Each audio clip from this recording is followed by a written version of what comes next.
watching Dante's Boxing Nation. Dante's Boxing Nation, what's going on, guys? You know, usually when it comes to boxers in this sport of boxing, at least the majority of them, you don't normally see too many of them evolve. Now, of course, you gain experience the more you fight, okay? But gaining experience and evolving is not the same thing to me. For example, you take Canelo Alvarez. The Canelo Alvarez that fought Angulo, that is the exact same Canelo Alvarez that fought Kermit Cintron, that fought Alfonso Gomez. It's the exact same Canelo Alvarez, okay? Now, of course, he gained experience throughout all of these fights leading up to present day, but that's the same Canelo Alvarez. This is what you normally see with a lot of fighters today. But when it comes to Keith Thurman, this man is always evolving. It is a steady transformation into being the perfect fighter that Keith Thurman wants to be. When we first seen Keith Thurman, I know when I first seen Keith Thurman, he just looked like a wild swinging power puncher. And the first thing you think is, okay, as soon as this guy gets in the ring with an intelligent boxer, not even an extremely intelligent boxer, he's going to get outboxed, right? But to everyone's surprise, Keith Thurman is now in the ring thinking. He's in there outboxing the boxer. You know, when I'm watching these boxing matches, I'm not only looking at things from a boxing fan's perspective, I'm looking at things from a boxing trainer's perspective as well. And that allows me to notice little small things that a lot of other people don't notice or pay attention to. And, you know, someone like a Paulie Malignaggi or a Teddy Atlas, these are the things that they would point out if they were calling the fight. All right. Now, what I noticed when I was watching this fight, what was so impressive to me with Keith Thurman is Keith Thurman, he was being aggressive, but he was doing it in an intelligent fashion. See, Julio Diaz, he came in here with a smart game plan. He wasn't just wasting punches. He wasn't just swinging for the fences and leaving himself open for perfect counter shots. And when an opponent doesn't leave that many openings, it forces you to have to be creative and think of ways to attack without getting countered yourself. And there are only a handful of these special fighters today that can pull off that type of creativity.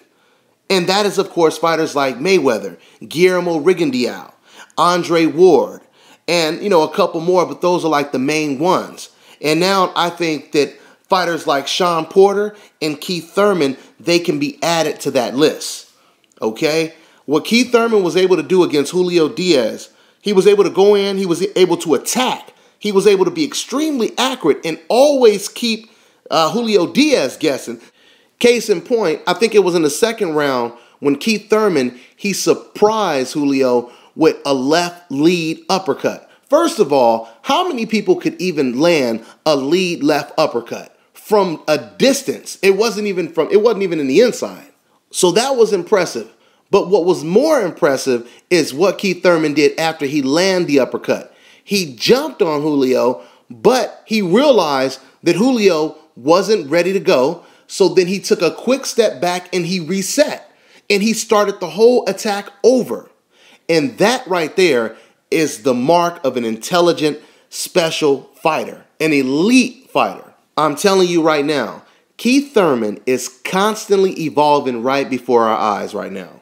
The ability to adjust, the ability to be versatile, those are two of the main weapons you need to be a great fighter. The majority of fighters today, they cannot do that, okay? For a lot of fighters, usually when they have an opponent that forces them to think, they fall apart psychologically. Manny Pacquiao versus Juan Marquez is a perfect example. We all know that Pacquiao, he can fight Marquez 10 times. And if that fight doesn't end in a knockout, the fight will be close. Why? Because no matter how many times Pacquiao faces Marquez, he cannot figure out the puzzle. He cannot adjust and make it look easy. But if we were to put Keith Thurman in the ring with Juan Marquez, I think all of us would agree, or at least the smart ones would agree, that Keith Thurman, he would not have any problems with Marquez. He wouldn't struggle. He would figure out the puzzle within the first couple of rounds instead of 4 fights. I think we can all agree on that, right? And this is exactly what Thurman was able to do against Diaz. You know, you got to give Diaz a lot of credit because even though he's lost his last 3 fights or whatever it is, Diaz has looked better in his last couple of fights than he's looked in a very long time. I think Diaz, he could be a great gatekeeper at the welterweight division. I think he would give a lot of undefeated prospects trying to make it to that next level some problems. You know, we'll be able to gauge how good they are fighting against a gatekeeper like Diaz. And you know, another thing that I want to bring up when I think of Keith Thurman is the double standards that exist in the sport of boxing today. We already know about the extreme bias fans that we have in the sport of boxing that will sit here and tell you that Guillermo Rigo is a boring fighter, or Andre Ward, or even Floyd Mayweather, who's the biggest draw in the sport. They're boring. Now, what they really mean is they don't like the fact that this guy is winning. And as long as this guy is winning, that's boring for me because I want to see this guy lose. But see, these biased-ass fans, they'll try to get you to believe that this has nothing to do with race. It has nothing to do with being biased. It has nothing to do with any of that. All we're simply saying is we want to see action and we want to see blood and guts. We want to see knockouts. We want to see power. And then that fighter will be received like a Manny Pacquiao or like someone else that the casual fans love, right? So if that's the case, then please explain to me, why is Keith Thurman not the most idolized or one of the most idolized fighters in the sport today? Why is that? I mean, we know that Mikey Garcia is idolized. We know that Abner Mares, when he was on the rise, we know that he was idolized. Why is Keith Thurman, a guy who was far more explosive than all of those fighters, why is he not idolized? This is what you casual fans claim you want to see. When Keith Thurman knocked down Julio Diaz, that entire arena went as quiet as a damn library, right? So the point that I'm making is, it doesn't matter if you fight like Guillermo Rigondeaux, it doesn't matter if you fight like Floyd Mayweather, and it doesn't even matter if you fight like Keith Thurman. Once again, the fact that Keith Thurman is not being treated like an Abner Mares, like a Nonito Donaire when he was on the rise, like a Manny Pacquiao when he was on the rise. The fact that he doesn't get treated like that is proof that it was never about, we don't like Rigo because of his style. We don't like Mayweather because he's a boring fighter. This is proof that it never had anything to do with that. It was something far deeper than that. I mean, Keith Thurman is all American. His mom is white. His dad is black. He's all American, okay? And yet, no matter how ferocious he is, no matter how many knockouts Keith Thurman gets, deep down, a lot of these biased-ass fans, they are not rooting for him. They are praying for his downfall because I think we all know what time it is. But anyway, Keith Thurman, he had a terrific performance. He keeps getting better. He keeps getting smarter. He is just a very dangerous opponent at the welterweight division. Right now, the welterweight division is really shaping up as a very dangerous division to be in. That's probably why you have Freddie Roach saying he wants Manny Pacquiao to move down to 140 and avoid these type of fighters at 147. Right now, and I truly believe, of course, the top welterweights in the division right now is Floyd Mayweather, Sean Porter, and Keith Thurman. Those are the guys right there. I mean, if you mix and match, it's almost looking like the 80s right now.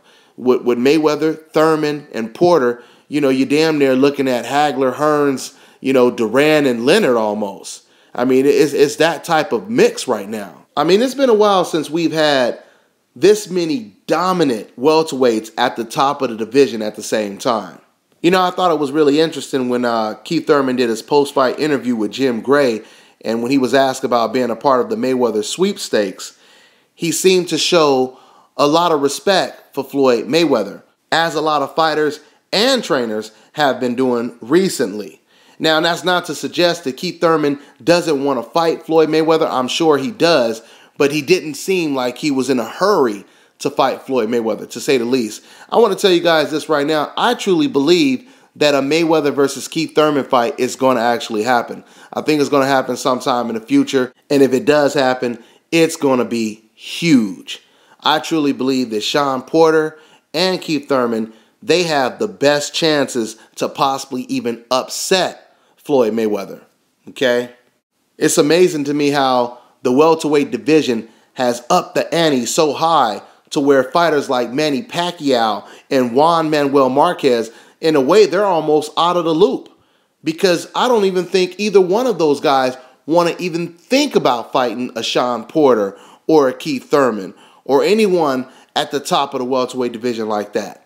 So it seems like they're just going to keep fighting against other fighters that aren't champions just to avoid the best at the division, which only leaves Mayweather, Keith Thurman, and Shawn Porter at the top of the division.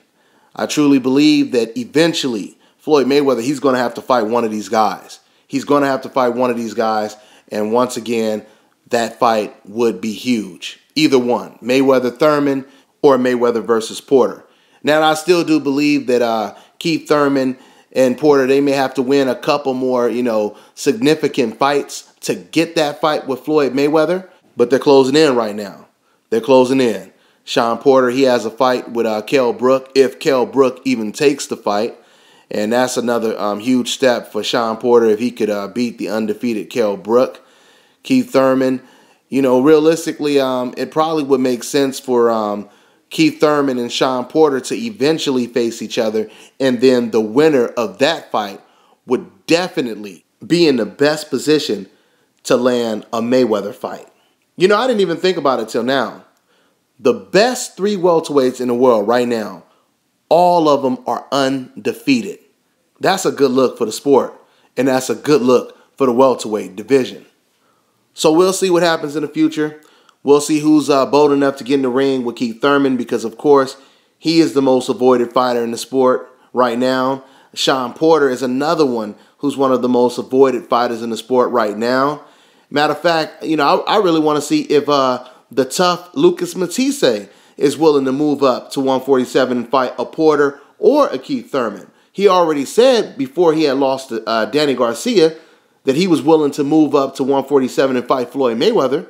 But are you willing to move up and fight Thurman, Shawn Porter? That is the question, right? So, yeah, we'll see what happens, guys, in the future. I'm going to go ahead and end this video. I'm on to the next one.